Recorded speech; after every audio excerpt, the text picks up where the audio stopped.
Hey everyone, welcome back to Looking Outside. So this is episode number 3 in a series that we're doing live from Leipzig in Germany as part of the Rulebreaker Future Congress hosted by To Be Ahead. So mini conversations with some of the innovative, thought-provoking speakers that we've seen at the Congress, including a return appearance from my good friend Roger Spitz.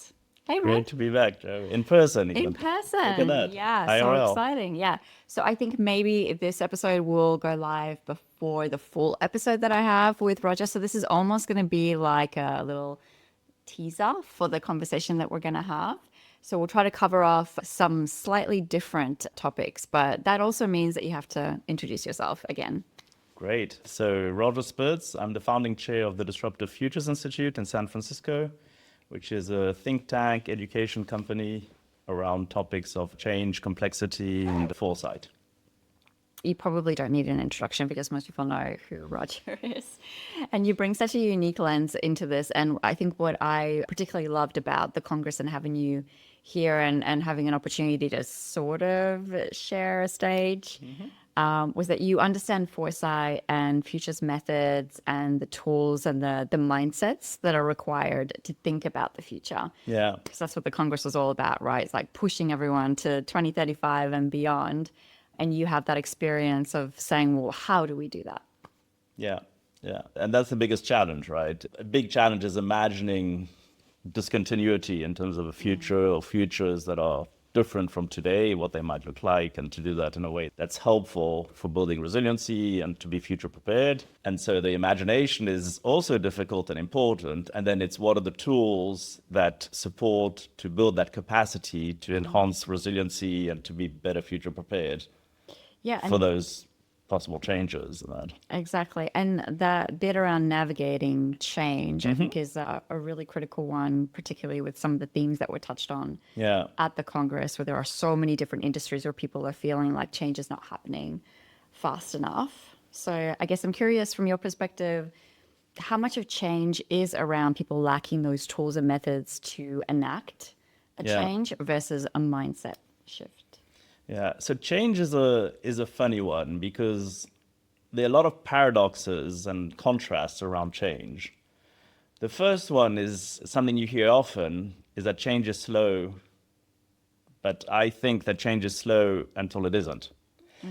And the trick, which I call the inflection paradox, because a lot of the world is nonlinear and complex, exponential, the outputs can be very disproportionate to the initial change. Good or bad, it's not necessarily a negative thing. And that exponentiality means that there are two things that are happening which trick your mind, and that's why we often, I think, miss change. And that's why it's the feeling of it's slow, but then you suddenly get caught. I think the first one is just simply the exponential profile, because the exponential profile, most people studied it, understand it, you learned it at school, but actually we're not cabled. We're cabled in a linear way. So think COVID, initially it's like, well, it's slow, it's a small percentage. But that multiplication means that early on, you don't notice it until it's too late. It's like, November, December 2019, I guess, versus kind of February. And then suddenly it seems like it's appearing, it's too late. And in a way, AI is the same thing. Probably, AI has been going on for decades. There's been hot and cold. And then there's two inflection points which were important around natural language processing and machine vision.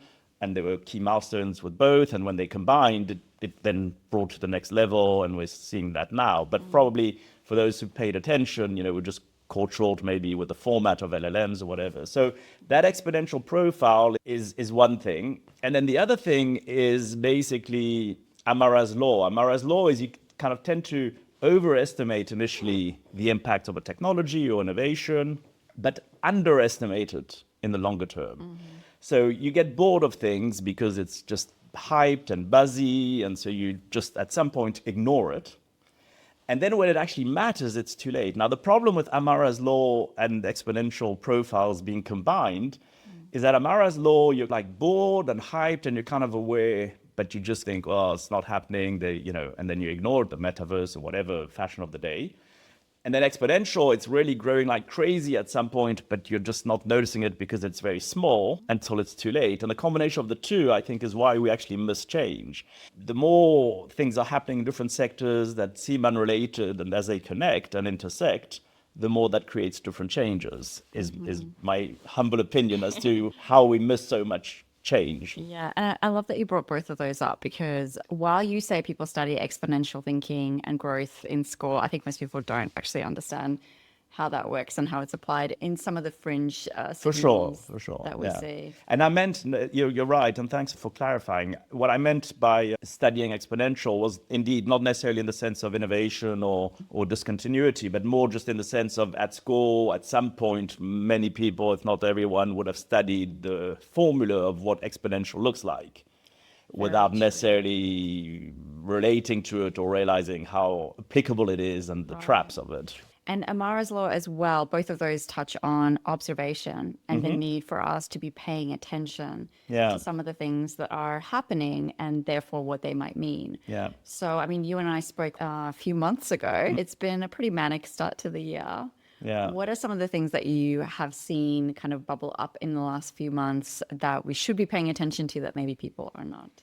Again, if I apply the dual filters of what I think it causes one to miss inflection points, I think there's a combination of things that are happening. So I think the first one is around technology and AI. I think people are so obsessed now with the noise aspect of it that they're wondering what ChatGPT 4.7 looks like and what the next version is, etc., without realizing that maybe the next breakthroughs will actually not come through large language models, and that you need to really think about what is the value chain of AI. What does it mean that decision making is moving up the value chain? What does it mean if there's autonomous decision making? What does it mean if we're no longer making those decisions and relegating our agency to decision outcomes by machines? And that for me is the big danger, because it's not the small signals you might not be observing. It's like you're just looking at the problematic without realizing the implications of it. And that, I think, is happening with AI, with technologies, which then impact every single industry, digitalization, virtualization, cognification, and it impacts really everything.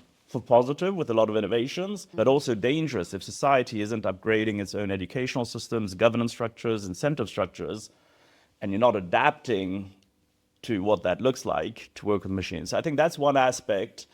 And I think that then the other thing is that the 80 years we've known with the sort of Western-led rule-based world might be dismantling. And it's not the first time in history that we have the absence of a rule-based world, because prior to the previous 80 years, much of history was like that. So it's not necessarily, something you can't work with. But A, we're not used to it. Pretty much anybody of any age for the past 80 years has been used to some degree of visibility, predictability, understanding of the dynamics between powers.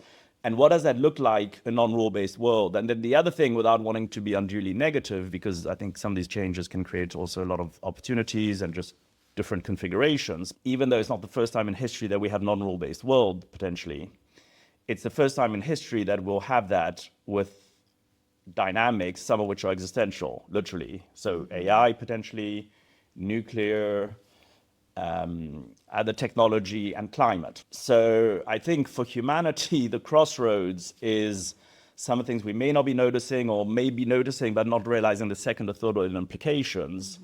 How do we react as humanity where we may have the absence of a kind of more predictable and cohesive relationship in terms of geoeconomics and technology and other things, knowing that the stakes are high for good and potentially for bad with those dynamics. Yeah. And that conflation of lots of different events in and of themselves, some of the ones that you listed are just massive. Yeah. But this, we say polycrisis, these multiple crises happening at the same time is a really important part of that. You actually touched on all the questions I had written down for you. But what you did make me think of was in a time where we are feeling like there are just so many things that we don't have a rule book for, that are less predictable. We have less of a predictive historical way to manage them. Yeah. There's something else that feeds into that, which is emotion. And I know that you and I are both passionate about philosophy and Yeah. bringing that into the field of business and foresight. Yeah. So philosophy helps us to navigate some of that as well, is dealing with the human aspect. Yeah. Do you think that we're not paying enough attention to that emotional reaction element to all these crises? No, it's really a fascinating aspect. I mean, fundamentally, I think the way you see the world will inform how you prepare for it and how you respond. So if your model of emotional references and mindset is that change doesn't happen, or that change is necessarily bad, or that everything's a polycrisis, I think it does affect things, because you're either not noticing it and you're caught short, or the danger is a sort of negative narratives, and it's difficult to exercise agency and to be positive about life if it's too negative. And it's true that in the things I mentioned, there are negative things. But I actually feel that polycrisis and permacrisis, I actually don't like those terms, because what they do is that they immediately put a negative connotation. And the idea of narratives, and I think it's the Stockdale paradox for informed optimism, is a question of having some information and being cognizant of what's happening, as opposed to being completely in the dark or naive or pretending otherwise. But still, being somewhere in between, it allows you to have informed optimism. It's but like Snyder Hope theory is like, you need agency and you need pathways to some goals or something. And so what I think is important to your question around emotions and mindset and that is, how do you reconcile things that are very potentially grave or even existential with that? And that's where philosophy comes in, I think, because your incentives, your governance structures, everything is structured around stability, linear predictability, control. Everything is going to be a variation with that. And of course, when you're starting to see fires in LA that are live versus just realizing that climate might be an issue one day, there's suddenly a sense of urgency and negative views. If you think more philosophically or emotionally around, maybe unpredictability also has opportunities, maybe we can now force out the urgency of certain things to resolve climate. I mean, resolve in the sense of addressing certain things. Maybe we can take certain actions to de-risk or to look at different options for a career that don't rely on just the fact that your career is going to be exactly what you think it is for the next 30 years and that change happens. That mindset is basically dealing with unpredictability, dealing with plurality of possibilities that might happen, planting seeds in terms of different optionalities. I think that is extremely important to have that kind of emotional intelligence, or whatever one chooses to, or cognitive agility, whatever one chooses to label it, because it is a world which is changing, which is uncertain, where the stakes are high, but both also for good things. The same levers for change that are the dangerous tipping points that we write about and that we skate ourselves with rightly for climate and that, you can also have the same effects for virtuous tipping points. You can also use network platforms to reach a lot of people with ideas and to make changes, which can be also exponential, etc. So anyway, a long-winded way to say that I think anything to do with cognitive agility will inform how you see the world, which will then change how you prepare and that, and the agency you choose to exercise. Yeah, and the agency piece I think is really important, because a lot of these things feel, I think you used the word paralysis in part before. If we don't have the adaptive mindset and skill set, then we have less of an ability to solve problems, which, that's exactly what we need to do, is solve problems, create opportunities, use our agency to make choices. Yeah. But sometimes when we talk to very innovative, creative, optimistic people about the future, especially the slightly further out future, it's very much driven by a utopia or a very optimistic vision of the future. Yeah. And there's still a choice in there, right? Whether or not we all agree that that is the future that we want, and is it a utopia for everybody? Yeah. Right. And listen, you come from different groups and all kinds of initiatives which are very plugged into innovation and to different things. And you're right, one often has, it's almost like the kind of utopian side, which is one aspect, but there's also the dystopian side. So I think the way I look at it is, I think these are false dichotomies, which comes back to the informed optimism versus too optimistic and naive and unrealistic or too negative. Let's take a simple one with AI. So the utopia, we know it's going to cure every single disease in 2 minutes with no side effects and at no cost for society or humanity or anyone. The dystopia is that you have robo killers that are going to come and kill everything and make you suffer before you die, right? So that's, that's easy. And the thing about these false dichotomies is that, well, one, the media love it. Two is that it's deferred in the future, so you can not deal with the present reality or with the agency, because it's just like at some point robo killers will kill everyone, or at some point it will solve every single problem that you can imagine. So it's just like, okay, well. And I think the danger of these false dichotomies is that you then have the reality of things that are maybe more urgent. Maybe disinformation and deep fakes are seriously dangerous for many aspects of today's world immediately now. And so the false dichotomies are somehow, I think, dangerous traps, whether it's the utopia or the dystopia, and are very helpful, I think, for those who have the most to gain by spreading these false dichotomies, because they defer to the future, ignore, put the ostrich, the head in the sand, and ignore the reality of the things that are facing you today that are urgent and that are maybe existential in the true existential sense of affecting your decision-making, agency, and choice. And yet you're pushing things in the future. And I think at a time where we're in a world which is liminal, where the future is collapsing with the present, you're seeing it with climate, we're seeing it geoeconomically, and where plausible is more and more possible, those distinctions which, we're talking about foresight, you often have between the future and the present and what's possible and plausible are collapsing.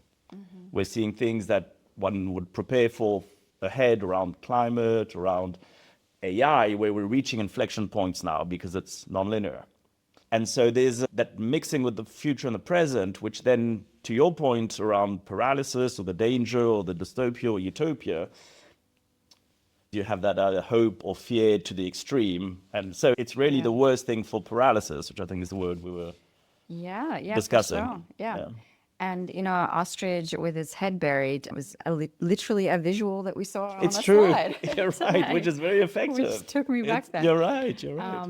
But so I think you're staying very true to the futurist kind of way of thinking about things, which is being objective and not necessarily, taking everything in and being very balanced. But I am curious, based on some of the topics that were covered at the Congress or some of what you've heard, what does make you optimistic about the future?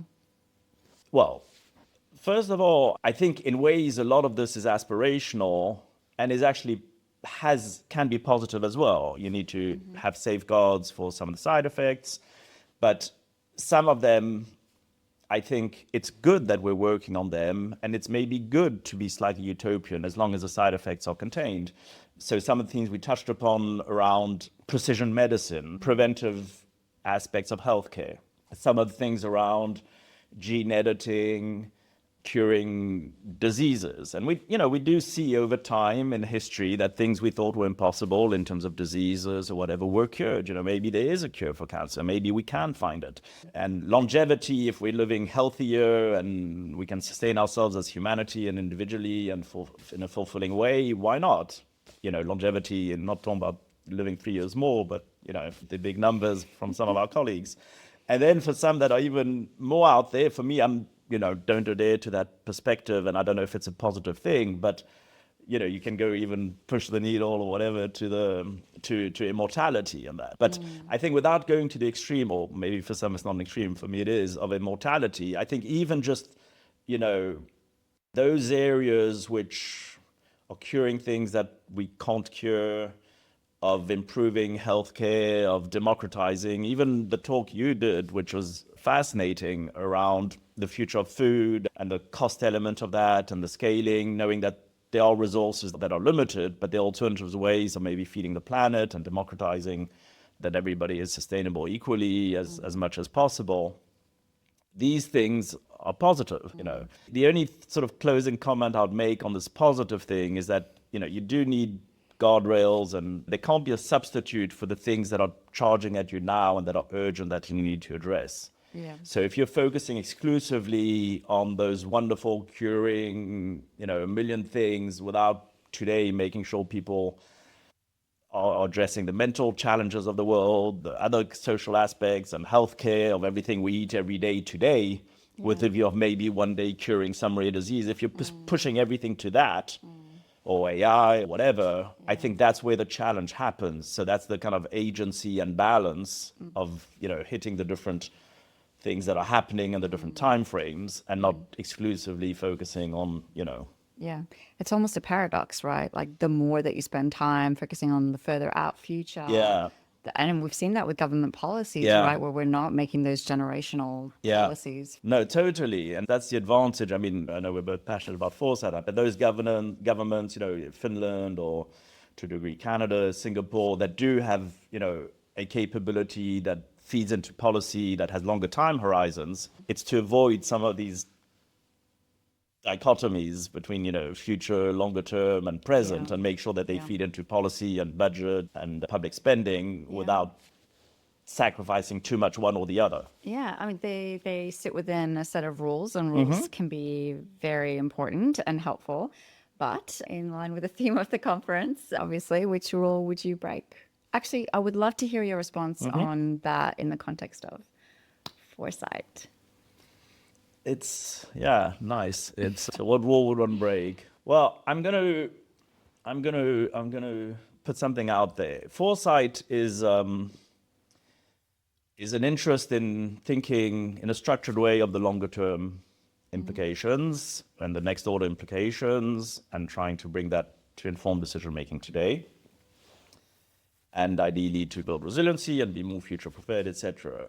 And this is interesting because our podcast was earlier this year, which is not that long ago. Yeah. But I personally feel that because of some of the things we talked about, the inflection points and that are happening concomitantly or that could happen, I think there's a degree of urgency whereby we have to challenge the field and foresight as to whether some of the scenarios that one would be preparing for typically are actually very close, potentially, because of the inflection points, and that we actually need to bring a lot of the kind of future thinking to the immediate emergence here and now. Some of it might be improvising because we just don't know with climate. I think, at some point when you're videoing on your iPhone, your house burning, it's not the same thing as 20 years ago thinking that it's happening. And so I think that you need to start thinking about resiliency and adaptation. Maybe for the foresight field, and it's always been that we think longer term scenarios to inform decision making today, but I think here it's beyond informing decision making today. It's really realizing that we need the equivalent of scenarios for resiliency and adaptation today. That a cognitive, strategic, and emergent agility in the here and now to really be a very significant, if not disproportionate, part of the longer term planning. Because not there may be no longer term, Yeah, I love that. Bring foresight closer in. It's a huge way for us to make a bigger impact is to, going back to what we said before, meet people where they are. Yeah. So I love that. I'm going to release the full episode with Roger very, very soon. I can't wait for everyone to listen to it. And thank you for doing the teaser today. Amazing. And thanks for doing what you're doing. Looking Outside is one of the most thoughtful and varied podcasts. So thank you so much, Rod.